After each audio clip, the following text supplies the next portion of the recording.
నమస్తే నేను Shalini welcome to special drive municipals నామినేషన్ల గట్ట ముగిసింది ఉపసంహరణకు ముందు ప్రధాన పార్టీలకు రెబల్స్ బెడద పట్టుకుంది వారిని బుజ్జగించేందుకు ప్రయత్నిస్తున్నాయి పోటీలో ఉండే వారికి గుర్తులు వచ్చాక ప్రధాన పార్టీల అగ్రనేతలు పర్యటనలకు ప్లాన్ చేసుకుంటున్నారు జనంలోకి వెళ్లే ముందే నేతలను దారిలోకి తెచ్చుకునే ప్రయత్నం చేస్తున్నారు ముఖ్యమంత్రి రేవంత్ రెడ్డి విదేశీ పర్యటన ముగించుకొని అగ్రనేతలతో జూమ్ మీటింగ్ ఏర్పాటు చేశారు జిల్లాల పర్యటనల షెడ్యూల్ కూడా ఫిక్స్ చేసుకున్నారు ఫోన్ ట్యాపింగ్ లో సిట్ విచారణ ముగియడంతో ప్రధాన ప్రతిపక్షం బీఆర్ఎస్ టోటల్ గా మున్సిపల్స్ పై ఫోకస్ చేయనుంది అగ్రనేతలు కేటీఆర్ హరీష్ మాజీ మంత్రులు కార్పొరేషన్లు మున్సిపాలిటీల్లో అభ్యర్థుల ఎంపికపై వ్యూహరచన చేస్తున్నారు కేంద్ర మంత్రులు ఇటు కిషన్ రెడ్డి అలాగే Bandi Sanjay BJP state chief Ramachandra Rao అభ్యర్థుల వడపోతపై దృష్టి సారించారు మజ్లీస్ అధినేత అసదుద్దీన్ ఓవైసీ సోదరుడు అక్బరుద్దీన్ ఓవైసీ నగరాలు ఇటు పట్టణాల్లో పతంగి ఎగరేస్తామంటున్నారు ఇండిపెండెంట్లు సైతం లోకల్ సీట్లలో గెలిచి mayor deputy mayor chairman vice chairman అవుతామని కలలు కంటున్నారు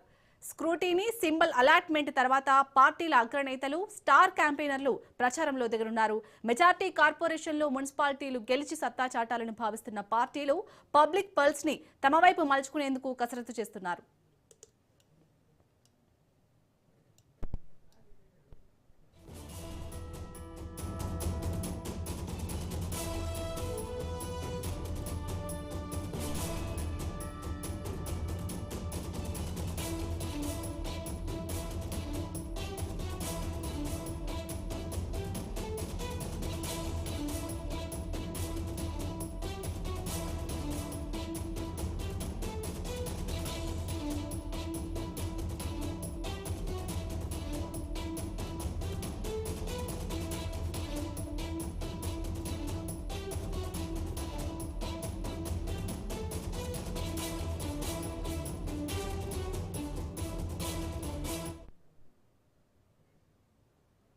ఇక మున్సిపల్ ఎన్నికలకు సంబంధించి అయితే అన్ని పార్టీలు కూడా రెడీ అవుతున్నాయి సో మున్సిపల్స్ నామినేషన్లు అయితే ఇటు గట్ట ముగిసింది మరి ఉపసంహరణకు ముందైతే ప్రధాన పార్టీలు ఏవైతే ఉన్నాయో అందులో ఉన్న రెబల్స్ బెడద పట్టుకుంది మరి వారిని అయితే బుజ్జగించే ప్రయత్నంలో ఉన్నట్టుగా తెలుస్తుంది దీనిపై పూర్తిగా డీటెయిల్ గా డిస్కస్ చేస్తారు మా input editor Srikanth over to you Shalini good afternoon so ఇక నామినేషన్ల ఘట్టం ముగిసింది ఇక బీ ఫామ్లు పంపకాలే మిగిలిన్నాయి ఇట్లాంటి నేపథ్యంలోనే తెలంగాణలో జరగబోతున్నటువంటి మున్సిపల్ ఎన్నికల్లో రెబల్స్ బెడద అన్ని పార్టీలకు మరి ముఖ్యంగా అధికార కాంగ్రెస్ పార్టీకి మాత్రం రెబల్స్ బెడద పట్టుకుందని చెప్పాలి ఇప్పటికే ప్రభుత్వంలో అనిశ్చితి మంత్రివర్గంలో అనిశ్చితి ఒకరి మధ్య ఒకరికి సమన్వయం లేకపోవడం ఏ జిల్లాకు మంత్రి ఆ జిల్లా ముఖ్యమంత్రి లాంటి వ్యవహార శైలి ఇస్తూ ఉండడం సో ముఖ్యమంత్రి వర్సెస్ మంత్రులు మంత్రులు వర్సెస్ మంత్రులు ఇట్లాంటి సినారియో తెలంగాణ పాలిటిక్స్లో నడుస్తున్నాయి దీంట్లో భాగంగా గత 10-12 రోజులుగా ముఖ్యమంత్రి తెలంగాణలో లేరు ఆయన విదేశీ పర్యటనలో ఉన్నారు సో దావోస్ పర్యటన ముగించుకొని ఆ తర్వాత హార్వర్డ్ యూనివర్సిటీలో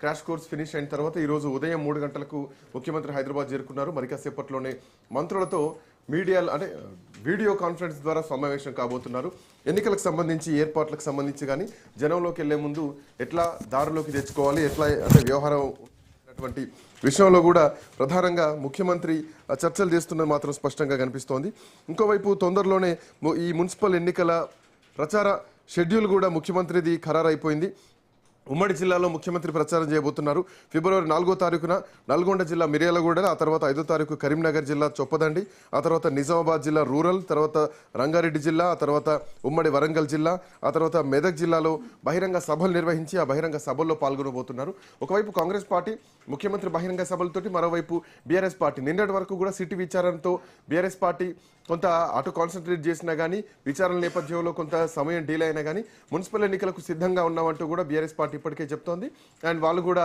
ఇక బహిరంగ సభలకు సిద్ధమవుతున్నారు ఈసారి ఖచ్చితంగా మున్సిపల్ ఎన్నికల్లో బీఆర్ఎస్ పార్టీ సత్తా ఏంటో చూపించాలని వాళ్ళు మాట్లాడుతున్నారు మరోవైపు భారతీయ జనతా పార్టీ కూడా మున్సిపల్ ఎన్నికల దిశగా అడుగులు వేస్తోంది ఎవరికి వారు వాళ్ళ ప్రయత్నాల్లో ఉన్నారు బట్ అధికార కాంగ్రెస్ పార్టీకి ఎన్నిక చాలా క్రియాశీలకం అని చెప్పాలి ఇప్పటికీ జూబ్లీహిల్స్ ఉప ఎన్నిక గెలిచింది ఆ తర్వాత గ్రామ పంచాయతీ ఎన్నికల్లో 70% స్థానాలను గెలుచుకుంది ఇక మున్సిపల్ ఎన్నికల్లో ఇవి పార్టీ గుర్తులపై జరిగేటువంటి ఎన్నికలు కానీ కాబట్టి ఖచ్చితంగా ప్రభుత్వ వ్యతిరేకత అనేది ఈ ఎన్నికల్లో స్పష్టంగా కనిపిస్తుంది సో ఇంతవరకు మున్సిపల్ ఎన్నికల్లో కాంగ్రెస్ పార్టీ కలిసి వస్తుంది రెబల్స్ బెడదని ఎట్లా తప్పించుకోబోతున్నారు ఎట్లా వాళ్ళని మచ్చిగా వేసుకోబోతున్నారు ఇవన్నీ అంశాలు కూడా ప్రధానంగా చర్చలోకి వస్తున్నాయి రైట్ కరెస్పాండెంట్ సునీల్ కూడా అందుబాటులో ఉన్నారు సునీల్ గుడ్ ఆఫ్టర్నూన్ సో ఒకవైపు ప్రతిపక్షం ఇప్పటికే కొంత సింపతి గెయిన్ చేసుకుంది కేసీఆర్ విచారణతో కానీ లేదంటే హరీష్ రావు కేటీఆర్ల విచారణతో కానీ ఒక పొలిటికల్ యుద్ధం నడుస్తోంది BRS party versus Congress party.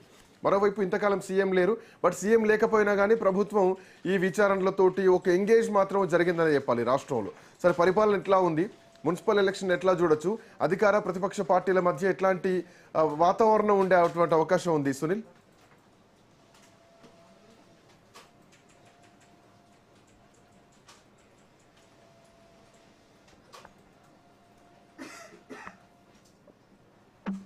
Sunil వచ్చారా? యా సునీల్, వినిపిస్తుందా? శ్రీకాంత్. సునీల్ వినిపిస్తుందా? శ్రీకాంత్. యా సునీల్, ఎట్లా ఉంటుంది అంటే ఎట్లాంటి పరిస్థితి చూడొచ్చు? ఇంతకాలం ముఖ్యమంత్రి లేరు, బట్ ప్రభుత్వంలో మాత్రం ఒక హడావుడి నడిచింది విచారణల పేరుతోటి, సిట్ విచారణల పేరుతోటి. ఆఖరికి కేసీఆర్ను విచారించారు, తెల్లారి ముఖ్యమంత్రి దిగారు, ఇప్పుడు మీటింగ్లు కండక్ట్ చేసుకుంటున్నారు, బహిరంగ సభలు పోతున్నారు. ఇంకోవైపు అన్ని జిల్లాల్లో కొంత రెబల్స్ బెడద కూడా కనిపిస్తోంది. ప్రతిపక్షం వ్యూహాలు ఎట్లా ఉండొచ్చు, అధికార పక్షం ఎట్లా ముందుకెళ్లేటువంటి అవకాశం ఉంది? ఎట్లా చూడొచ్చు ఈ మున్సిపల్ ఎలక్షన్ ఎపిసోడ్ని? ఖచ్చితంగా తెలంగాణ రాష్ట్ర వ్యాప్తంగా 116 మున్సిపాలిటీలకు 7 కార్పొరేషన్లకు ఇప్పటికే ఎన్నికల తేదీలను కూడా ఎన్నికల సంఘం ఖరారు చేయడం జరిగింది. మొత్తం మీద ఇప్పటికే నామినేషన్ల ప్రక్రియ కంప్లీట్ కావడం జరిగింది. నామినేషన్ల ఉపసంహరణ అంటే విత్డ్రా ప్రాసెస్ అనేది రేపటితో ముగియనుంది నేపథ్యంలో ఇప్పటి వరకు మొత్తం దాదాపు 29,000 నామినేషన్లు దాఖలు కావడం జరిగింది అన్ని పార్టీల అభ్యర్థులు. అందులో అధికార పార్టీకి సంబంధించినటువంటి అభ్యర్థులు దాదాపు 10,000 మంది నామినేషన్లు వేశారు. అంటే ఒక్క మున్సిపాలిటీకి దాదాపు 5 నుంచి 10 మంది అభ్యర్థులు పోటీలో ఉన్నారు. అయితే రెబల్స్ బెడద ఇక్కడ ఎక్కువగా ఉంది నేపథ్యంలో నిన్న ముఖ్యమంత్రి తెల్లవారుజామున అంటే ఎర్లీ మార్నింగ్ 3 o'clock అమెరికా పర్యటన ముగించుకొని హైదరాబాద్కి చేరుకున్నారు. వెంటనే జూమ్ మీటింగ్ కండక్ట్ చేశారు. కొద్దిసేపు క్రితమే అటు రేవంత్ రెడ్డి అధ్యక్షతన, అదేవిధంగా తెలంగాణ కాంగ్రెస్ పార్టీ అధ్యక్షులుగా ఉన్నటువంటి మహేష్ కుమార్ గౌడ్తో పాటు ఇన్ఛార్జిగా ఉన్నటువంటి మీనాక్షి నటరాజన్, మంత్రులు, డీసీసీ జిల్లా స్థాయిలో ఉన్నటువంటి కాంగ్రెస్ కమిటీ నేతలందరూ కూడా ఇందులో జూమ్ మీటింగ్లో పార్టిసిపేట్ చేయడం జరిగింది. ముఖ్యంగా రెబల్స్ బెడద ఏ విధంగా అంటే ఏ విధంగా సార్ట్అవుట్ చేయాలనే విషయంపైన ఈ జూమ్ మీటింగ్ కండక్ట్ చేశారు. ఎందుకంటే మనం గతంలో చూసాం గ్రామ పంచాయతీ ఎన్నికల్లో చాలా మంది అభ్యర్థులు రెబల్స్ అభ్యర్థులు కూడా వేసి అది గెలిచినటువంటి ఖాతాను కూడా కాంగ్రెస్ ఖాతాలో వేసుకున్నారని బీఆర్ఎస్ నేతలు ఆరోపిస్తున్నారు. కాబట్టి అలాంటి బెడద రాకుండా, అలాంటి ఆరోపణలు రాకుండా ఈసారి పకడ్బందీగా మున్సిపల్ ఎన్నికల్లో గెలిపే లక్ష్యంగా అటు ముఖ్యమంత్రి రేవంత్ రెడ్డి వ్యూహరచన చేస్తున్నారు. ఇప్పటికే 90% సీట్లు గెలిచే విధంగా ఈరోజు ముఖ్యమంత్రి రేవంత్ రెడ్డి దిశానిర్దేశం చేశారు. మంత్రులకు, డీసీసీ నేతలకు, అదేవిధంగా కార్యకర్తలందరూ కూడా సమన్వయంతో అందరూ కూడా పనిచేయాలంటూ కూడా ముఖ్యమంత్రి రేవంత్ రెడ్డి సూచించినట్టు కూడా సమాచారం తెలుస్తుంది. దీంతో పాటు గతంలో జూబ్లీహిల్స్ ఉప ఎన్నికల్లో, కంటోన్మెంట్ ఉప ఎన్నికల్లో ఏ తరహాలో గెలిచావో అదే తరహాలో ఈసారి కూడా మున్సిపల్ ఎన్నికలు ఈసారి, ఎందుకంటే గ్రామ పంచాయతీ ఎన్నికలు అయితే పార్టీ గుర్తు ఉండదు, అది ఇండిపెండెంట్ గుర్తు ఉంటుంది. కానీ ఇది మున్సిపల్ ఎన్నికలు అంటే ఖచ్చితంగా పార్టీ గుర్తు ఉంటుంది. కాబట్టి ఖచ్చితంగా బీఫామ్ పార్టీ బీఫామ్ ఇవ్వాల్సినటువంటి బాధ్యత ఉంటుంది. కాబట్టి ఇచ్చేటువంటి క్యాండిడేట్ ఎవరైతే గెలుస్తారో వారికి మాత్రమే బీఫామ్లు ఇవ్వాలి. వారు గెలిచే వరకు అక్కడ ఉన్నటువంటి మంత్రులు, ఇప్పటికే జిల్లా స్థాయిలో పార్లమెంటు పరిధిలో మంత్రులను కూడా ఇన్ఛార్జీలుగా వ్యవహరించారు. అందులో ఇప్పటికే మంత్రులందరూ కూడా తమ ఇన్ఛార్జ్లో ఉన్నటువంటి ప్లేసెస్లో సభలు, సమావేశాలు నిర్వహించినటువంటి పరిస్థితి కనబడుతుంది. మరోవైపు అదే తరహాలో ప్రధాన ప్రతిపక్షంగా ఉన్నటువంటి బీఆర్ఎస్ కూడా అదే తరహాలో గెలిచే దిశగా వ్యూహరచన చేస్తుంది. దీంతో పాటు బీజేపీ సైతము అదే రీతిలో వ్యూహరచన చేస్తుంది. కేంద్రంలో ఉన్నటువంటి కొంతమంది నేతలు సైతము ఇన్ఛార్జిగా నియమించే బాధ్యతలు ఇచ్చే అవకాశం ఉన్నట్టు కూడా తెలుస్తుంది. దీంతో పాటు ఈసారి ఎంఐఎం పార్టీ కూడా, మజ్లిస్ పార్టీ కూడా తగ్గేదే లేదన్నట్టు కూడా వారు సైతము మైనార్టీ ప్రభావిత ప్రాంతాలు ఏదైతే ఉన్నాయో ఆ ప్లేసెస్లో ఖచ్చితంగా గెలిపే లక్ష్యంగా ఎంఐఎం ఉన్నటువంటి ఇద్దరు బ్రదర్స్ ఎవరైతే అక్బరుద్దీన్ కావచ్చు, మరోవైపు ఎంఐఎం ఓవైసీ కావచ్చు, ఇద్దరు కూడా గెలిపే లక్ష్యంగా వారు కూడా వ్యూహరచనలు చేస్తున్నారు. సునీల్, గ్రామ పంచాయతీ ఎన్నికల విషయంలో కూడా చాలా మంది కాంగ్రెస్ పార్టీలోనే డబుల్ నామినేషన్లు వేశారు. సో అంటే అందులో కొన్ని వర్గాలు కూడా కనిపించాయి. హుజురాబాద్ లాంటి నియోజకవర్గం విషయంలో అక్కడ ఉడతల ప్రవీణ్కి సంబంధించినటువంటి వాళ్ళు కొంతమంది, పాత కాంగ్రెస్ వాళ్ళకి సంబంధించినటువంటి కొంతమంది, లేదు అంతకుముందు గతంలో హుజురాబాద్ నుంచి పోటీ చేసి బల్మూరి వెంకట ఉన్నటువంటి అభిమానులు, అనుచరగణం కొంతమంది, ఇట్లా ఏ జిల్లాకు ఆ జిల్లాకు, ఈవెన్ జీవన్ రెడ్డి పరిస్థితి అక్కడ చూసుకున్నా కానీ, లేదంటే కొన్ని జిల్లాల్లో కాంగ్రెస్ పార్టీ అభ్యర్థులు వేరు, అందులోనే రెబల్ అభ్యర్థులు కూడా రావడం జరిగింది.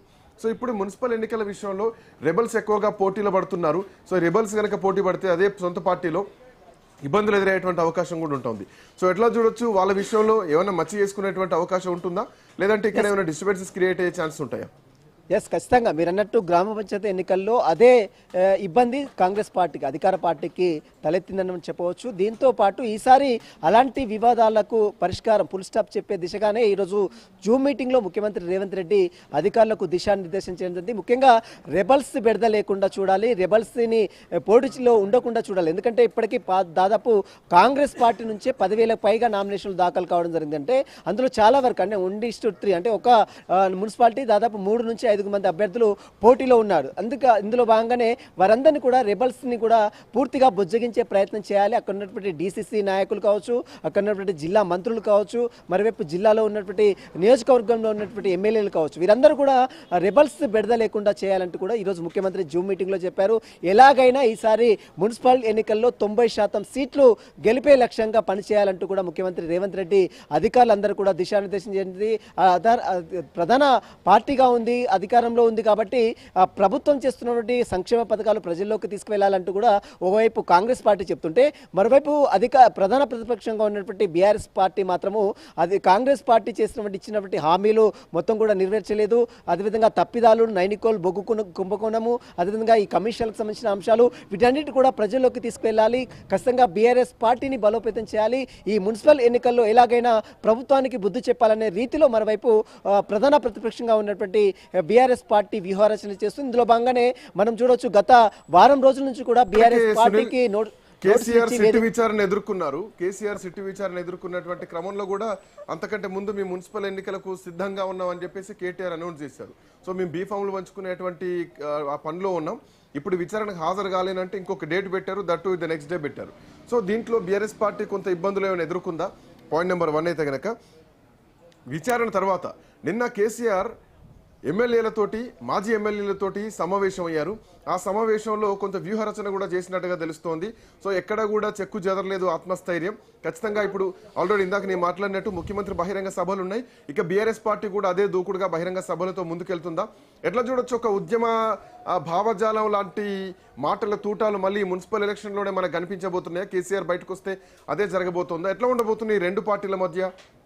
ఎస్, ఖచ్చితంగా మీరు అన్నట్టు మొదట మీరు చెప్పినటువంటి ప్రధాన అంశం ఏంటంటే ఖచ్చితంగా బీఆర్ఎస్ పార్టీకి ఈ యొక్క విచారణ అనేది కొంత ఆటంకం అయితే కలిగించింది. ఎందుకంటే ఇప్పటికే తొలి దశ విడతల వారీగా అటు ముఖ్యమంత్రి రేవంత్ రెడ్డి పర్యటన చేశారు, కొన్ని జిల్లాల్లో పర్యటించారు, వారికి సంబంధించినటువంటి ఇన్ఛార్జీలు వేశారు, వారందరూ కూడా ప్రచారంలో మునిగిపోయారు. కానీ ఇంకా బీఆర్ఎస్ పార్టీ మాత్రం ప్రచారంలో కొంత ఆలస్యం, వెనకబడి ఉందని మాత్రం చాలా స్పష్టంగా అర్థమవుతుంది. ఎందుకంటే వీరు విచారణ పేరుతో మొదట హరీష్ రావుకు 160 CRPC నోటీసులు ఇచ్చారు, ఆ తర్వాత వెంటనే మళ్ళీ కేటీఆర్కి 160 CRPC నోటీసులు ఇచ్చారు, ఆ తర్వాత మళ్ళీ సంతోష్ రావుకి ఇచ్చారు, ఆ తర్వాత బీఆర్ఎస్ అధినేత గులాబీ అధినేతగా ఉన్నారు, 10 సంవత్సరాల ముఖ్యమంత్రిగా పనిచేసినటువంటి తెలంగాణ రాష్ట్ర సాధకుడుగా ఉన్నటువంటి మాజీ ముఖ్యమంత్రి కేసీఆర్కి నోటీసులు ఇవ్వడం, ఇదంతా కూడా రాజకీయ కక్ష సాధపు చర్యలో భాగంగానే ఈ రకంగా రాష్ట్ర ప్రభుత్వం వేధిస్తుందనేది బీఆర్ఎస్ నేతలు చెప్తున్న ప్రధాన వర్షన్. నిన్న విచారణ 8 గంటలు కంప్లీట్ అయింది. ఆ తర్వాత పెద్ద ఎత్తున బీఆర్ఎస్ కార్యకర్తలు, ఎమ్మెల్యేలు, ఎంపీలు, మాజీ మంత్రులు అందరూ కూడా కేసీఆర్ నివాసానికి చేరుకున్నారు. అయితే ఎక్కడ కూడా మనస్థైర్యాన్ని దెబ్బతీయొద్దు,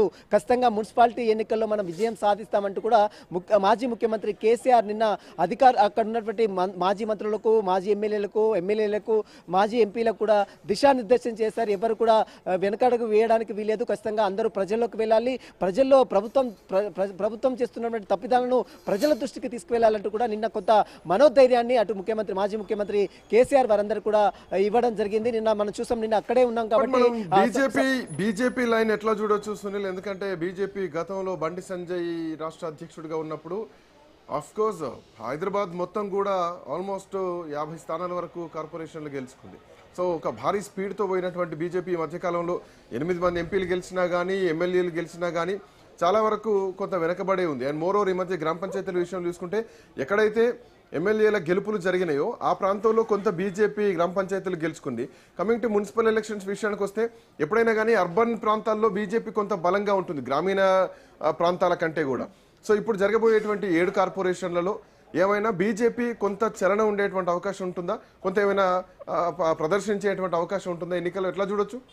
ఎస్, ఖచ్చితంగా మీరు అన్నట్టు ప్రధాన పార్టీగా ఉన్నటువంటి కాంగ్రెస్ పార్టీకి మరోవైపు బీఆర్ఎస్ పార్టీకి మధ్య గతంలో మనం చూసాం గ్రామ పంచాయతీ ఎన్నికల్లో ఇద్దరికి పోటాపోటీ ఇచ్చారు. కానీ బీజేపీ పార్టీ గ్రామీణ స్థాయిలో ఎక్కడ కూడా లేదు. కానీ అర్బన్ ప్రాంతాలకు వచ్చేసరికి బీజేపీ పార్టీ కొంత బలం అయితే చేకూరుస్తుందని చెప్పవచ్చు. ఎందుకంటే మనం గతంలో చూసాం జిహెచ్ఎంసీ ఎన్నికల్లో మీరు అన్నట్టు 50 పైగా సీట్లు గెలుపొంది. అప్పుడు ఉన్నటువంటి అధ్యక్షుడు బండి సంజయ్ ఆ ఊపు వేరే ఉంది. కానీ ఇప్పుడు ఉన్నటువంటి నేపథ్యంలో ఇప్పుడున్నటువంటి దాదాపు తెలంగాణ రాష్ట్రానికి ఇద్దరు కేంద్ర మంత్రులు ఉన్నారు. ఒకరు బండి సంజయ్ కేంద్ర సహాయ మంత్రి ఉంటే మరోవైపు కేంద్ర మంత్రిగా కిషన్ రెడ్డి ఉన్నారు. ఈ ఇద్దరు కేంద్ర మంత్రులు ఉన్నప్పుడు కూడా కొంత సమన్వయ లోపం, వీరి మధ్య ఉన్నటువంటి కొంత సమన్వయ లోపం, కొంత గ్యాప్ వల్ల విభేదాలు వచ్చినటువంటి మాట వాస్తవం అంటూ కూడా కొంతమంది బీజేపీ శ్రేణులే బహిరంగంగా చెప్తున్నటువంటి పరిస్థితి. ఎందుకంటే చాలా వరకు అక్కడ ఉన్నటువంటి అధ్యక్షులకు కోఆపరేషన్ చేయకపోవడం, కొంతమంది వెనుకడుగు వేయడం, అదేవిధంగా కొంత సమన్వయ లోపం కావడంతో కొంత గ్యాప్ అయితే వచ్చింది. కానీ ఆ గ్యాప్ ఈసారి ఉండడానికి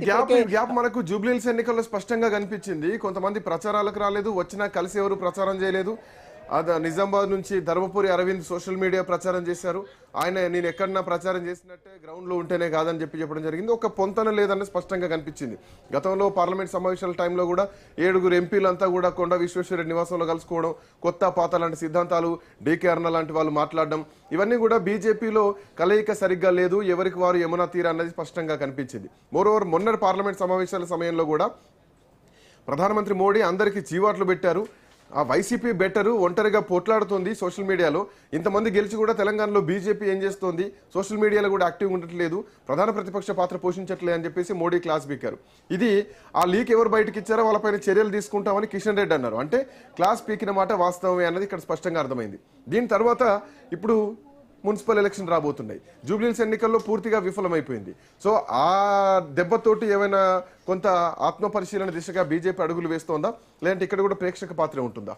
ఖచ్చితంగా మీరు అన్నట్టు జూబ్లీహిల్స్ ఉప ఎన్నికల తర్వాత కావచ్చు, మరోవైపు మొన్న జరిగినటువంటి గ్రామ పంచాయతీ ఎన్నికల్లో కూడా బీజేపీ పూర్తిగా డౌన్ అయినటువంటి పరిస్థితి కనబడుతుంది. దీంతో అటు దేశ ప్రధాని, ఒక దేశానికి ప్రధానిగా ఉన్నటువంటి నరేంద్ర మోడీ సైతము అటు బీజేపీ తీరుపై, తెలంగాణ రాష్ట్రంలో ఉన్నటువంటి క్యాడర్ తీరుపై కూడా కొంత ఆగ్రహం వ్యక్తం చేసింది, చివాట్లు కూడా పెట్టింది. ఆ లీక్ కూడా బయటకు రావడం జరిగింది, మనంతా చూసాం. కాబట్టి ఇప్పటికైనా బీజేపీలో ఉన్నటువంటి నేతలు సమన్వయంతో పనిచేయాలి, గ్యాప్ను మొత్తం కూడా ఫుల్ఫిల్ చేయాలనే ఆలోచనలో ఉన్నట్టు సమాచారం తెలుసు. కానీ ఈ సమయంలో, ఇంత తక్కువ సమయంలో బీజేపీ గ్యాప్ ని ఫుల్ఫిల్ చేస్తుందా, నాయకులు ఉన్నటువంటి లోపాన్ని సరిచేసే ప్రయత్నం చేస్తుంది. ఎందుకంటే కేంద్రం నుంచి కొంతమంది ఇన్ఛార్జీలుగా ఇక్కడ మున్సిపల్ ఎన్నికలకు వస్తున్నట్టు కూడా కొంత సమాచారం తెలుస్తుంది. ఇప్పటికే జూమ్ మీటింగ్ కూడా ఈ రోజు కండక్ట్ చేశారు. రామచంద్రరావు అధ్యక్షుడుగా ఉన్నటువంటి రామచంద్రరావుకు కొంతమంది నేతలు కూడా కొంత గ్యాప్ ఉంది. కాబట్టి ఆ గ్యాప్ ని ఫుల్ఫిల్ చేసే ప్రయత్నం ఏమైనా చేస్తుందా? ఎందుకంటే ఇద్దరు కేంద్ర మంత్రులు ఉన్నారు. ఒకరు బండి సంజయ్ కేంద్ర సహాయ మంత్రిగా ఉన్నారు, మరోవైపు కేంద్ర మంత్రిగా కిషన్ రెడ్డి ఉన్నారు. అయినప్పటికీ కూడా బీజేపీ ఎందుకు తెలంగాణ రాష్ట్రంలో బలహీనపడుతుంది, ఎందుకు బలోపేతం కావట్లేదంటూ కూడా కొంత విమర్శలు వస్తుంది. ఈసారి మనం చూడొచ్చు, ఎంఐఎం పార్టీ కూడా ఈసారి రంగంలో దిగింది. కాబట్టి ఆ మజ్లిస్ మైనారిటీ ప్రాంతాలను ఈసారి టార్గెట్ చేసుకుని ఎలాగైనా గెలిపే దిశగా అటు ఎంఐఎం పార్టీ కూడా చూస్తుంది. మొత్తం మీద తెలంగాణ రాష్ట్ర వ్యాప్తంగా మున్సిపల్ ఎన్నికలకు అన్ని పార్టీలు కూడా గెలిపే లక్ష్యంగా పనిచేస్తున్న పరిస్థితి మాత్రం కనబడుతుంది. Srikanth, right, thank you Sunil, thanks for joining. So మొత్తానికి విదేశీ పర్యటన ముగించుకొని హైదరాబాద్కు వచ్చినటువంటి ముఖ్యమంత్రి రేవంత్ రెడ్డి పీసీసీ నాయకులతో కలిశారు. సో ఇప్పటికే జూమ్ మీటింగ్ కూడా ఏర్పాటు చేశారు మంత్రులతోటి, పీసీసీ నాయకులతోటి.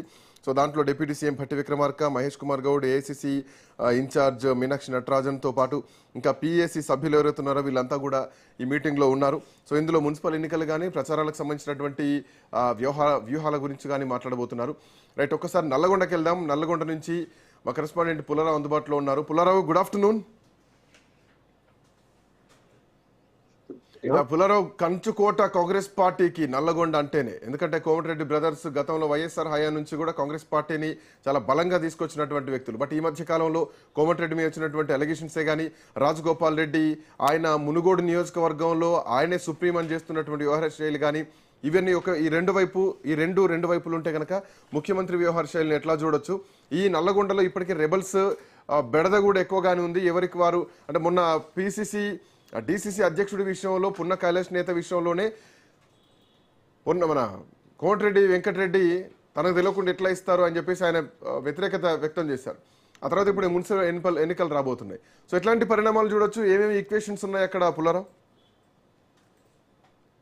ఎస్, ఉమ్మడి నల్గొండ జిల్లాకు సంబంధించేసేసి ఇటు అధికార అదే విధంగా ప్రతిపక్ష పార్టీలకు సంబంధించి పెద్ద తలనొప్పిగా మారిందని చెప్పవచ్చు. ముఖ్యంగా మున్సిపాలిటీలో పోటీ చేసినటువంటి అభ్యర్థులు అనేవారు తమకంటే తమకు టికెట్ వస్తుందని చెప్పేసి కూడా పెద్ద సంఖ్యలో కూడా నామినేషన్స్ దాఖలు చేసిన పరిస్థితి అయితే ఉందని చెప్పవచ్చు. ముఖ్యంగా ఉమ్మడి నల్గొండ జిల్లా వ్యాప్తంగా చూసినట్లయితే మాత్రము ఉన్నటువంటి 17 మున్సిపాలిటీలు అంటే 16 మున్సిపాలిటీలు అదే విధంగా నల్గొండ కార్పొరేషన్ మొత్తంగా ఉన్నటువంటి ఈ యొక్క 17 మున్సిపాలిటీ కార్పొరేషన్ సంబంధించేసి 4254 మంది అభ్యర్థులు వాళ్ళు తమ యొక్క నామినేషన్ దాఖలు చేసిన పరిస్థితి ఉంది. దీనికి సంబంధించేసి రేపు ఎవరికైతే బీ ఫార్మ్స్ ఇస్తారో వాళ్ళు పార్టీ అభ్యర్థిగా బరిలో నిల్చున్న పరిస్థితి ఉంది. కాకపోతే కాంగ్రెస్ పార్టీకి సంబంధించి మాత్రం ఆశావాహుల సంఖ్య చాలా ఎక్కువగా ఉందని చెప్పవచ్చు. ముఖ్యంగా కాంగ్రెస్ పార్టీ నుండి తమకే టికెట్ లభిస్తుందని చెప్పేసి కూడా చాలా మంది కూడా పెద్ద ఎత్తున కూడా అతని యొక్క వర్గాలు చెప్పుకుంటూ పోతున్న పరిస్థితి కనబడుతుంది. కాకపోతే ఇక్కడ మాత్రము రాజకీయాలు చాలా వేడెక్కి అని చెప్పవచ్చు. ముఖ్యంగా ఉమ్మడి నల్గొండ జిల్లాకు సంబంధించేసి ఉన్నటువంటి 12 నియోజకవర్గాల్లో 11 నియోజకవర్గాలు కూడా కాంగ్రెస్ పార్టీ బీఫామ్ల నిర్ణయంలో ఎవరి పాత్ర ఎక్కువ ఉండొచ్చు? ఒకవైపు మంత్రి ఉన్నారు, ఇంకొక వైపు డిసిసి అధ్యక్షుడు ఉన్నారు. సో పార్టీకి సంబంధించిన వాళ్ళకే అభ్యర్థిగా ఇవ్వాలి, సో పార్టీలో కీలకంగా పనిచేసిన వాళ్ళకి ఇవ్వాలి. సో ముఖ్యమంత్రి నిర్ణయం చూసుకుంటే గనక మహేష్ కుమార్ గౌడ్ నిర్ణయం చూసుకున్నా కానీ సో అంటే కోమటిరెడ్డికి సంబంధం లేకుండానే డిసిసి అధ్యక్షుడిని ఎంపిక చేసుకున్నారు. బీఫామ్ల విషయంలో ఎవరి ప్రమేయాన్ని ఎక్కువగా తీసుకుంటారు, ఎవరి ఆలోచనలు ఎవరి సలహాలు ఎక్కువగా తీసుకునేటువంటి అవకాశం ఉంది అధిష్టానం? ప్రజెంట్ చూస్తే మాత్రం నల్గొండ జిల్లాకు సంబంధించి డిసిసి అధ్యక్షుడిగా ఎప్పుడైతే పున్నా కైలాస్ నేతలు నియమించారో అప్పటి నుండి కూడా మంత్రి కోమటిరెడ్డి ఈ విషయంపై పూర్తి స్థాయిలో గురుగా ఉన్నటువంటి పరిస్థితి నెలకొంది. సో ఇప్పుడు మున్సిపాలిటీకి సంబంధించినటువంటి ఎలక్షన్లు జరుగుతున్నప్పుడు బీఫామ్ సంబంధించి అంటే ఎవరైతే అభ్యర్థులు ఖరారు చేయాలో అది ఖచ్చితంగా డిసిసి అధ్యక్షుల అనుమతితో చేయాల్సి ఉంటుంది. డిసిసి అధ్యక్షుడు ఎవరి పేరైతే చెప్తారో వాళ్ళు చేయాలి. కానీ ఇక్కడ దానికి భిన్నంగా కోమటిరెడ్డి వెంకటరెడ్డి డిసిసి అధ్యక్షుడి యొక్క ప్రమేయం లేకుండానే అతనికి సంబంధించిన వ్యక్తులందరినీ కూడా అనౌన్స్ చేసుకుంటూ వెళ్తున్నారు. ముఖ్యంగా మొదటిసారిగా కార్పొరేషన్ గా అయినటువంటి నల్గొండ కార్పొరేషన్ సంబంధించేసి ఆల్రెడీ అతను కార్పొరేషన్ సంబంధించి మేయర్ అభ్యర్థి కూడా ప్రకటించిన పరిస్థితి అయితే ఉంది. తన యొక్క ముఖ్య అనుచరుడుగా ఉన్నటువంటి బుర్రి శ్రీనివాసరెడ్డి సతీమైనటువంటి బుర్రి చైతన్య రెడ్డిని యొక్క కార్పొరేషన్ కు సంబంధించేసి మేయర్ అభ్యర్థిగా ప్రకటించాడు. ఈ విషయానికి సంబంధించేసి బీసీసీ అధ్యక్షుడు పున్నా కైలాస్ నేత మాత్రం తీవ్రంగా విభజించిన పరిస్థితి ఉంది. ఎందుకంటే బీసీసీ అధ్యక్షుడిగా ఉన్నటువంటి తాను ఎవరైతే అభ్యర్థులుగా చేయాలో పార్టీ పరంగా ఎవరికైతే బీఫామ్స్ చేయాలో తాను చేయాలి. కానీ ఇక్కడ మాత్రం దానికి విరుద్ధంగా మంత్రి వెంకటరెడ్డి ఈ విధంగా చేయడం కూడా సమంజసంగా లేదని చెప్పేసి కూడా అతను అధిష్టానానికి కూడా ఫిర్యాదు చేసిన పరిస్థితి అయితే ఉంది. సో ఇదే విధంగా మునుగోడు నియోజకవర్గానికి సంబంధించి కూడా ఇదే పరిస్థితి కొనసాగుతున్న పరిస్థితి కనబడుతుంది. ముఖ్యంగా చండూరు నియోజకవర్గానికి సంబంధించి అంటే చండూరు మున్సిపాలిటీకి సంబంధించేసి కూడా తనకు సంబంధించిన వ్యక్తులు కాకుండా కొత్తగా వచ్చినటువంటి వ్యక్తులకు బీఫామ్స్ అందజేయాలని చెప్పి రాజగోపాల్ రెడ్డి భావిస్తున్నాడు. దీన్ని కూడా డిసిసి అధ్యక్షుడు ఉన్నటువంటి పున్నా కైలాస్ తీవ్రంగా సపోర్ట్ చేస్తున్నారు. మొత్తంగా చూసినట్లయితే నల్గొండ జిల్లాలో ఈ యొక్క మున్సిపాలిటీలకు సంబంధించేసేసి అభ్యర్థుల యొక్క సంబంధించి బీఫామ్ పరిస్థితి మాత్రము చాలా తలనొప్పిగా మారే అవకాశం స్పష్టంగా కనిపిస్తుంది. Right, thank you Pullarao, thanks for joining. So Nalgonda జిల్లా విషయానికి వస్తే నల్లగొండ కూడా కొంత రెబల్స్ బెడద మాత్రం కనిపిస్తోంది. ఇప్పటికే మొన్న చండూరులో మున్సిపాలిటీలో కాంగ్రెస్ నేత ఆత్మహత్య యత్నానికి పాల్పడ్డారు. ఆయన నామినేషన్ దాఖలు చేశారు 10వ వార్డు నుంచి. బీఫామ్ ఇవ్వకపోతే మనస్తాపం చెందారు. సో ఆ తర్వాత ఆయన హాస్పిటల్ తరలించడం జరిగింది. ఇట్లా మిర్యాలగూడలో కూడా భక్తుల లక్ష్మారెడ్డి కుటుంబ సభ్యులు నామినేషన్ వేశారు. అందులో కౌన్సిలర్లుగా బరిలోకి దిగుతున్నారు. సో ఇంకా అటు కుటుంబ సభ్యులు కొంతమంది, లేదంటే పార్టీ కోసం పనిచేసిన వాళ్ళు కొంతమంది రకరకాల ఈక్వేషన్స్తో కొంత ఇబ్బందులు అయితే ఎదురవుతున్నాయి. సో ఈ ఎన్నికలు ఎట్లా ఉండబోతున్నాయి? ఒక్కొక్క జిల్లాలో ఒక్కొక్క రకమైనటువంటి వేరియేషన్స్ కనిపిస్తున్నాయి. నిజామాబాద్కి వెళ్దాం. మా కరెస్పాండెంట్ నవీన్ అందుబాటులో ఉన్నారు. Naveen, good afternoon. Good afternoon Srikanth. నిజామాబాద్లో మంత్రి లేడు, కానీ ముఖ్యమంత్రి స్థాయి వ్యక్తులు మాత్రం నిజామాబాద్లో ఉన్నారు. సుదర్శన్ రెడ్డికి ఈ మధ్య కాలంలో మంత్రి పదవి ఇస్తారేమో అనుకుంటే ప్రభుత్వం ఇప్పించారు. అక్కడ ఇప్పటికే పిసిసి మహేష్ కుమార్ గౌడ్ ఉన్నారు. సో మనం చూడొచ్చు, ఎన్నికల సమయంలో కూడా త్యాగాలు చేసినటువంటి షబీర్ అలీ లాంటి నాయకులు కూడా ఉన్నారు. బట్ అట్లాంటి పరిస్థితుల్లో అక్కడ బీజేపీ ఎంపీ కూడా ఉన్నారు నిజామాబాద్లో. ఎవరి బలం ఎక్కువగా ఉంటుంది అనుకోవాలా? ఈ నిజామాబాద్ మున్సిపల్ ఎన్నికల వేడిని ఎట్లా చూడొచ్చు నవీన్?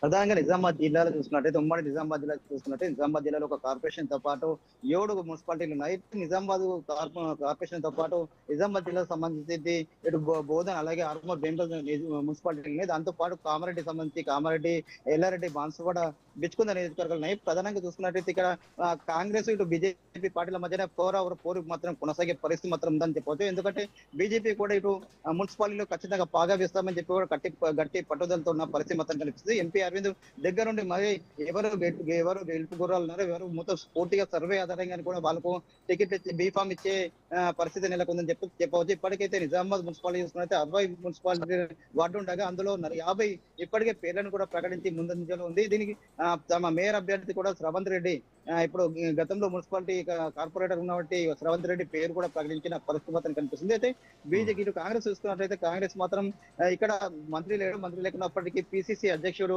మహేష్ కుమార్ గౌడ్ ఉన్నారు. దాంతో పాటు ముగ్గురు సలహాదారులు ఇటు షెగ్రేల్ తో పాటు సుదర్శన్ రెడ్డి అలాగే పోచారం శ్రీనివాస్ రెడ్డి ముగ్గురు సలహాదారులు ఖచ్చితంగా నిజామాబాద్ మేయర్ ని ఖచ్చితంగా దక్కించుకోవాలి, సీఎం గిఫ్ట్ గా ఇవ్వాలని చెప్పి కూడా వాళ్ళు చూస్తున్న పరిస్థితి మొత్తం కనిపిస్తుంది. ఎందుకంటే ఇక్కడ మంత్రి లేకున్నప్పటికీ పిసిసి అధ్యక్షుడి హోదా కూడా ఉంది. దాంతో పాటు ఉత్తమ్ కుమార్ రెడ్డి కూడా ఇన్ఛార్జి గా ఉన్నాడు. దీంతో ఖచ్చితంగా వాళ్ళకు ఒక పరువుగా చూస్తున్న పరిస్థితి మాత్రం కనిపిస్తుంది. ఖచ్చితంగా నిజామాబాద్ మేయర్ ని కైఫం చేసుకునేందుకు కూడా ఇటు బీజేపీ పార్టీ ఇటు కాంగ్రెస్ పార్టీ కూడా తీవ్ర పోటీ మాత్రం నెలకొందని చెప్పవచ్చు. ముఖ్యంగా చూసుకున్నట్లయితే ఎంఐఎం కూడా గతంలో చూసుకున్నట్లయితే 16 సీట్లతో కీ రోల్ పోషించింది. ఈసారి కూడా అక్కడ మొత్తం నిజామాబాద్ మున్సిపాలిటీ సంబంధించి 21 స్థానాల్లో ఎంఐఎంకి పోటీ బరిలో ఉంది. అయితే ఖచ్చితంగా ఈసారి కూడా ఎంఐఎం పార్టీ కూడా కీ రోల్ పోషిస్తే పరిస్థితి మాత్రం స్పష్టంగా ఉందని చెప్పవచ్చు. అయితే ఎంఐఎం పార్టీ అధిక స్థానాలు గెలుచుకుంటే మాత్రం ఆ ఎంఐఎం ఏ పార్టీకి సపోర్ట్ ఇస్తుందో ఆ పార్టీ మాత్రం ఖచ్చితంగా నిజామాబాద్ మేయర్ స్థానం గెలుపొందే పరిస్థితి మాత్రం స్పష్టంగా ఉందని చెప్పవచ్చు. శ్రీకాంత్,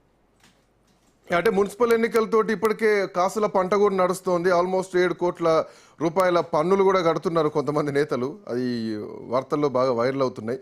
సో మున్సిపాలిటీకి కూడా డబ్బులు బాగా వస్తున్నాయి. సో నిబంధన అంటే భారీ ఆదాయం ఏదైతే రావాల్సిందో అదంతా కూడా తెచ్చిపెడుతుంది.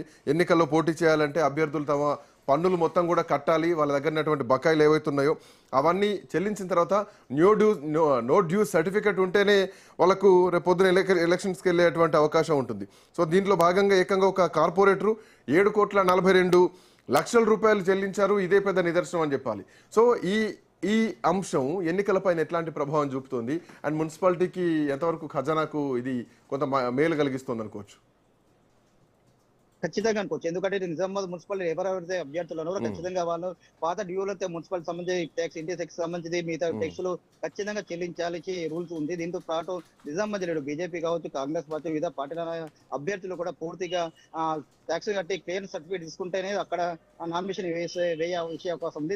ఇందులో పరంగా ఈ అంశంలో పరంగా కూడా కాంగ్రెస్ పార్టీ తరఫున ఇప్పుడు ప్రముఖ వ్యాపారవేత్త అయినటువంటి నరేందర్ రెడ్డి తన ఒక హోటల్ ఉంది. అతనికి సంబంధించి కూడా 7 కోట్ల 40 లక్షల చిల్లర కూడా బకాయిలు కూడా చెల్లించాల్సి ఉంది. అయితే తన భార్య సతీమైనటువంటి సమంత రెడ్డి కాంగ్రెస్ పార్టీ తరఫున కూడా 19వ వార్డులో కార్పొరేట్ గా బరిలో నిలుస్తుంది.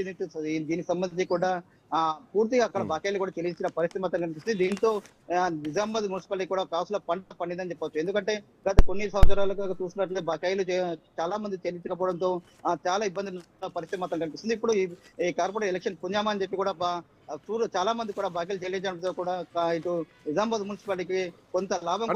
ఇక్కడ బీజేపీ బలం కూడా ఏం తక్కువ అంచనా వేయలేం మనం చూడొచ్చు. ఎందుకంటే కామారెడ్డి లాంటి నియోజకవర్గంలో బీఆర్ఎస్ ను కాంగ్రెస్ ను ఇద్దరు ముఖ్యమంత్రుల మధ్యలో పోటీలో భారతీయ జనతా పార్టీ గెలిచి బయటపడింది. అండ్ ఎంపీగా ధర్మపురి అరవింద్ ఉన్నారు. ఆయన కూడా చాలా యాక్టివ్గానే ఉంటారు, ఈవెన్ ప్రజల్లో కానీ సోషల్ మీడియాలో కానీ. రాష్ట్ర అధ్యక్షుడి పదవి కోసం పోటీ పడేటువంటి స్థాయి ఉన్నటువంటి వ్యక్తి అరవింద్ అని చెప్పడంలో పెద్ద సందేహం ఏం లేదు. బీసీ కమ్యూనిటీ చెందినటువంటి వ్యక్తి కాబట్టి. సో ఇక్కడ కాంగ్రెస్ వర్సెస్ బీజేపీ లాంటి వాతావరణం ఉంటుందా, లేదంటే బీఆర్ఎస్ పార్టీ ఎట్లాంటి దూకుడుగా వెళ్ళే ఛాన్స్ ఉంటాయి? అండ్ ఇంకోటి, రేపొద్దున కవిత కూడా గతంలో ఇదే నిజామాబాద్ ఎంపీగా పోటీ చేశారు. ఆమె కూడా మళ్ళీ ఈ ఎన్నికల్లో పోటీ చేస్తాం అన్నటువంటి వాదనలు కూడా వినిపిస్తున్నాయి. ఒకవేళ ఇట్లాంటి పోటీలు వస్తే ఎటు ఎడ్జెక్కు ఉండేటువంటి అవకాశం ఉంటుంది? ప్రజల పల్స్ ఎట్లా ఉండొచ్చు? ప్రధానంగా చూస్తుంటే నిజామాబాద్ జిల్లా కాంగ్రెస్ పార్టీతో పాటు బీజేపీ పార్టీ రెండింటి పార్టీల మధ్య ప్రధానంగా పోరు ఉందని చెప్పవచ్చు. ఎందుకంటే బీజేపీ పార్టీ పోటీ కూడా ఎంపీ అరవింద్ ఇటు కీలక పత్ర వహిస్తున్నారు. ఇటు రాష్ట్ర రాజకీయాల్లో కూడా అతను ఒక ప్రత్యేక స్థానం ఉంది. నిజామాబాద్ జిల్లాలో చూసుకున్నట్టే నిజామాబాద్ మున్సిపాలిటీ ఖచ్చితంగా మేయర్ సీటు కొట్టి తీరుతామని చెప్పి కూడా ఇటు బీజేపీ పార్టీ ఎంపీ అరవింద్ చెప్తున్న పరిస్థితి మాత్రం కనిపిస్తుంది. ఎందుకంటే గతంలో కాస్తలో కూడా మేయర్ పదవి పోయిన పరిస్థితి కనిపిస్తుంది. ఈసారి మాత్రం ఖచ్చితంగా ఇటు తాము అధికారంలో వస్తే మాత్రం నిజామాబాద్ జిల్లా పేరు మారుస్తాం, హిందూగా మారుస్తాం అని చెప్పి కూడా ప్రధానంగా సెంటిమెంట్ కూడా హిందువుల ఓట్లు కొలగొట్టే ప్రయత్నం చేస్తున్నారు. ఇది చేస్తున్న పరిస్థితి మొత్తం కనిపిస్తుంది. మరోవైపు కాంగ్రెస్ చూస్తున్నట్టయితే కాంగ్రెస్ పార్టీ కూడా ఇటు ప్రధానంగా కూడా తాము కూడా మేయర్ పార్టీ సాధిస్తామని చెప్పి కూడా ఖచ్చితంగా చెప్తున్న పరిస్థితి మాత్రం కనిపిస్తుంది. ఎందుకంటే నిజామాబాద్ చూసుకున్నట్లయితే ఒక ముగ్గురు సహాదులతో పాటు పిసి అధ్యక్షుడు కూడా ఇక్కడ ఉన్నారు. దాంతో పాటు ఖచ్చితంగా మేయర్ పార్టీ ఇటు ఎంఐఎం సపోర్ట్ తో మేయర్ స్థానం గెలిచి తీరుస్తామని చెప్పి కూడా కాంగ్రెస్ పార్టీ చెప్తున్న పరిస్థితి మాత్రం చెప్పవచ్చు. Thank you Naveen, thanks for joining. So రాష్ట్ర వ్యాప్తంగా కూడా మున్సిపాలిటీలకు నిజానికి కాసుల వర్షం కురుస్తోందనే చెప్పాలి. ఆల్మోస్ట్ పన్నుల వసూళ్లు కూడా భారీగా పెరుగుతోంది. ఎన్నికల నిబంధనల్లో బల్దియాల పరిస్థితి, ఆర్థిక పరిస్థితి కూడా దీంట్లో మెరుగుపడుతోందనే చెప్పాలి. సో ఇప్పుడు ఎవరైతే అభ్యర్థులు ఉన్నారో పోటీ వాళ్ళు పూర్తి బకాయిలు చెల్లించి నో డ్యూ సర్టిఫికేట్ తీసుకోవాలి. సో ఈ విధంగా మున్సిపాలిటీలకు ఖజానా పెరుగుతోంది. తో పాటు అక్కడటువంటి రెబల్స్ పరిస్థితి ఏంటి? రేపొద్దున రెబల్స్ బెడదని కాంగ్రెస్ పార్టీ ఎట్లా ఎదుర్కోబోతోంది? మాట్లాడదాం. ఉపేందర్ ఖమ్మం జిల్లా నుంచి మా కరెస్పాండెంట్ అందుబాటులో ఉన్నారు. Upender, good afternoon. Very good afternoon. అన్ని జిల్లాలు వేరు, ఖమ్మం జిల్లా వేరేనే చెప్పాలి. ఎందుకంటే ఖమ్మం రాజకీయాలు క్వైట్ డిఫరెంట్గా ఉంటాయి. ఎప్పుడు ఎవరు గెలుస్తారో ఎవరు ఓడిపోతారో ఎవరికి అర్థం కాదు. అంటే అక్కడ వ్యక్తిగత బలమైనటువంటి వ్యక్తి కేంద్రంగానే ఎన్నికలు జరుగుతూ ఉంటాయి. కమింగ్ టు ఖమ్మం జిల్లా విషయం తీసుకుంటే డిప్యూటీ సీఎం, 2 మంత్రులు అదే జిల్లాకు చెందినటువంటి వాళ్ళు. సో ఒక పవర్ జంక్షన్ ఖమ్మంలో ఉంది. ఆ జంక్షన్లో మున్సిపాలిటీ ఎన్నికల వాతావరణం ఎట్లా ఉంది? సో ఎట్లాంటి పరిస్థితులు ఉన్నాయి? బీఆర్ఎస్ పార్టీ ఎట్లాంటి పాత్ర పోషించబోతోంది? భారతీయ జనతా పార్టీకి ఏమైనా స్కోప్ ఉందా? అక్కడ ఎట్లా చూడొచ్చు? శ్రీకాంత్, ఇప్పటికే ఖమ్మం జిల్లా వ్యాప్తంగా ఉన్నటువంటి 5 మున్సిపాలిటీలు కూడా ఇప్పటికే ఏమో హోరాహోరీగా అయితే నామినేషన్లు కూడా దాఖలైన పరిస్థితి కనిపిస్తుంది. దాదాపుగా 176 వార్డులకి ఇప్పటికే 736 అంటే అభ్యర్థులు 763 నామినేషన్లు కూడా దాఖలు చేయడంతో అక్కడ తీవ్ర పోటీ అయితే నెలకొందని చెప్పుకోవచ్చు. రెబల్స్ కూడా ఎక్కువగా ఇస్తున్నారు. అధికార పార్టీ కావచ్చు, అది విపక్ష పార్టీల నుంచి కూడా రెబల్స్ బెడద మాత్రం ఆయా పార్టీలను మాత్రం తొలిసివేస్తున్న పరిస్థితి కనిపిస్తుంది. వారందరినీ కూడా సద్దుమణించే ప్రయత్నం అయితే కొనసాగిస్తున్న పరిస్థితి కనిపిస్తుంది. ప్రధానంగా ఏదైతే అటు మధిర, వైరా, సత్తుపల్లి, అదేవిధంగా ఎదులాపురం, అదేవిధంగా ఇటు పాలేరు నియోజకవర్గంలో ఉన్నటువంటి మున్సిపాలిటీల్లో మాత్రం అటు అభ్యర్థులు అది అధికార పార్టీని మాత్రం ముచ్చమటాలు పెట్టిస్తున్న పరిస్థితి ప్రధానంగా కనిపిస్తుంది. ఇక ఏదైతే ఎదులాపురం రెవెన్యూ మినిస్టర్ పొంగులేటి శ్రీనివాస్ రెడ్డి నియోజకవర్గం, ఆ నియోజకవర్గంలో ఇప్పటికే తొలిసారిగా ఏదైతే ఎదులాపురం మున్సిపాలిటీ ఏర్పడింది, ఇక్కడ తొలిసారి కూడా ఎన్నికలుగా అయితే కొనసాగుతున్నాయి. దాదాపుగా 32 వార్డులు ఉంటే ఇప్పటికే అంటే దాఖలు చేశారు. వారందరినీ కూడా ఉపసంహరించేందుకంటే అంటే ఇప్పుడు మంత్రిగా ఉన్నటువంటి అటవీ శాఖ మంత్రి తమ ప్రయత్నాలు పరిస్థితి కనిపిస్తుంది. అధికారులతో కూడా ఇప్పటికే అటు సమావేశాలు కూడా నిర్వహిస్తున్న పరిస్థితి కనిపిస్తుంది. ఇక ఇటు ఏదైతే బట్టి నియోజకవర్గంలో దాదాపుగా కొన్ని ఈక్వేషన్స్ మారుతాయి. ఈ మధ్యకాలంలో భట్టి మీద వస్తున్నటువంటి కథనాలు కానీ, నైని బొగ్గుగనికి సంబంధించి ఆయన పైన వస్తున్నటువంటి ఆరోపణలు కానీ, ఈ వెనకాల ఎవరుండి నడిపిస్తున్నారో మాకు తెలుసు, ఎవరి ప్రయోజనాల కోసం, ఎవరి సంతోషం కోసం మాట్లాడుతున్నారో మాకు తెలుసు అని మాట్లాడిన మాటలన్నీ కూడా కొన్ని వర్గాల ప్రకారం చూస్తే ముఖ్యమంత్రిని ఉద్దేశించే మాట్లాడుతున్నారు, చంద్రబాబు నాయుడుని ఉద్దేశించే మాట్లాడుతున్నారు, బట్టి మీద ఏదో మట్టి జల్లేటువంటి ప్రయత్నం చేస్తున్నారన్నదే ప్రధానంగా వినిపించింది, బట్టిని టార్గెట్ చేస్తూ. ఈ సింపతి ఈ మున్సిపల్ ఎన్నికల పైన ఎఫెక్ట్ ఇది ఎట్లా ఉండబోతోంది? సో అక్కడ ఏమైనా వర్గాలుగా ఉండేటువంటి అవకాశం ఉంటుందా, లేదంటే కాంగ్రెస్ పార్టీ యూనిటీగానే ఉంటుందా? డెఫినెట్లీ ఇటు కాంగ్రెస్ పార్టీ మధిర నియోజకవర్గంలో అంటే కలిసికట్టుగా ఉండే ప్రయత్నం అయితే కొనసాగుతుంది. కానీ అక్కడ మాత్రం అటు ఏదైతే ఆంధ్ర సరిహద్దుగా ఉండటం, ఆంధ్ర ప్రభావం కూడా ఉండటంతో కూడా ఆ వ్యాఖ్యలు కూడా చేశారైతే మనం చెప్పుకోవచ్చు. ఎందుకంటే అటు ఇప్పటికే ఏదైతే సత్తుపల్లి కావచ్చు, మధిర నియోజకవర్గాల్లో ఉన్నటువంటి ఆంధ్ర ప్రభావంతోనే ఈ వాదనలు కూడా వినిపిస్తున్న పరిస్థితి కనిపిస్తుంది. ఇక అధికార పార్టీకి సంబంధించినటువంటి వారు కూడా ఎక్కువగా నామినేషన్లు వేయడంతో వారందరినీ కూడా బుజ్జగించే ప్రయత్నం చేస్తున్నారు. ఇప్పటికే అటు బట్టి విక్రమార్క ప్రత్యేకంగా ప్రతి నియోజకవర్గంలో కూడా ప్రత్యేకంగా తనదైన వర్గాన్ని కూడా పొంచి పోషిస్తున్న పరిస్థితి కనిపిస్తుంది. ఆ నేపథ్యంలోనే మరో ఏదైతే విపక్ష వర్గానికి సంబంధించినటువంటి వారంతా కూడా కొంత ఇబ్బందులు పడుతున్న నేపథ్యం ఉంది. వారందరినీ కూడా సమన్వయం చేస్తూ ముందుకు దూసుకెళ్తున్నారు. ఇప్పటికే ఏదైతే అటవీ శాఖ మంత్రిగా ఉన్నటువంటి కొండా సురేఖ కూడా నిన్న మధిర నియోజకవర్గంలో పర్యటించడం జరిగింది. ఏదైతే బీఆర్ఎస్ ఖచ్చితంగా ఈసారి ఓడించాలి, అదే విధంగా ఇక్కడ మనం గెలిచే లక్ష్యంగా కూడా ముందుకు సాగాలని చెప్పేసి అటు కార్యకర్తలు కూడా చెప్తున్న పరిస్థితి కనిపిస్తుంది. ఇటు ఏదైతే మధిర, ఇటు ఏదే విధంగా పాలేరు నియోజకవర్గాల్లో మాత్రం రెబల్స్ ను కూడా ఖచ్చితంగా వారందరినీ నిలువరించి ఖచ్చితంగా ముందు గెలిపే లక్ష్యంగా కూడా ముందుకు సాగాలని అయితే ప్రయత్నాలు కొనసాగుతున్నాయి. ప్రస్తుతం మాత్రం నియోజకవర్గ వ్యాప్తంగా ప్రచారం కూడా 3 గంటల వరకు కూడా నామినేషన్ల ఉపసంహరణ ఉండటంతో వారందరినీ కూడా కొలికి తీసుకొచ్చే ప్రయత్నం అయితే కొనసాగుతుంది. ఇక అటు సిపిఐ పార్టీతో కూడా పొత్తు దాదాపుగా ఇప్పటి వరకు అయితే కొలిక్కి రాని పరిస్థితి కనిపిస్తుంది. వారందరితో కూడా తెగదింపులు ఉన్నాయి అని అనిపిస్తుంది. అవుతుంది. అయితే వారంతా కూడా ఏదైతే సిపిఐ పార్టీకి సంబంధించినటువంటి వారంతా కూడా తమకు ప్రాతినిధ్యం ఇవ్వట్లేదు. అటు ఏదైతే బట్టి కావచ్చు, అదే విధంగా ఇటు పొంగులేటి శ్రీనివాస్ రెడ్డి కావచ్చు, వీరంతా కూడా తమ కోరుకుంటున్నటువంటి సీట్లు ఇవ్వట్లేదు. అంటే గెలుపు అసెంబ్లీ ఎన్నికల్లో గెలిచిన వరకే తమను వాడుకున్నారు. తర్వాత మాత్రం ప్రాతినిధ్యం వేయట్లేదు. మేము ప్రభుత్వానికి సహకరిస్తున్నాం అని చెప్పేసి చెప్తున్నప్పటికీ ఇక్కడ మాత్రం తమ కోరుకున్న సీట్లు ఇవ్వకపోవడంతో వారంతా కూడా కొంత స్వతంత్రంగానే అంటూ అభ్యర్థులు కూడా పోటీలో ఉండే పరిస్థితి కనిపిస్తుంది. వారందరినీ కూడా బుజ్జగించే ప్రయత్నాలు అయితే కొనసాగుతున్నాయి.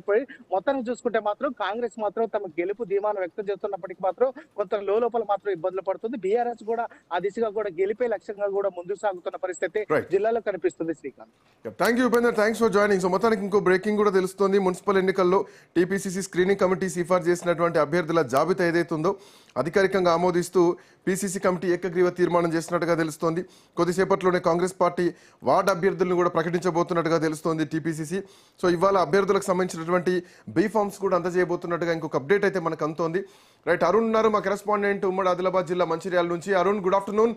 సో ఒకవైపు ప్రచార సభలు, ఇంకోవైపు రెబల్స్ బెడద కనిపిస్తోంది. ఈరోజు సాయంత్రానికి అభ్యర్థులకు సంబంధించి బీ ఫామ్స్ కూడా అందజేయనున్నట్టుగా తెలుస్తోంది. సో ఎట్లాంటి ఈక్వేషన్స్ ఉన్నాయి? ఒకవేళ రెబల్స్ బెడద నుంచి ఎట్లాంటి అంటే బుజ్జగింపు చర్యలు ఉండబోతున్నాయి? అక్కడ ఉన్నటువంటి ఈక్వేషన్స్ ఏంటి అరుణ్?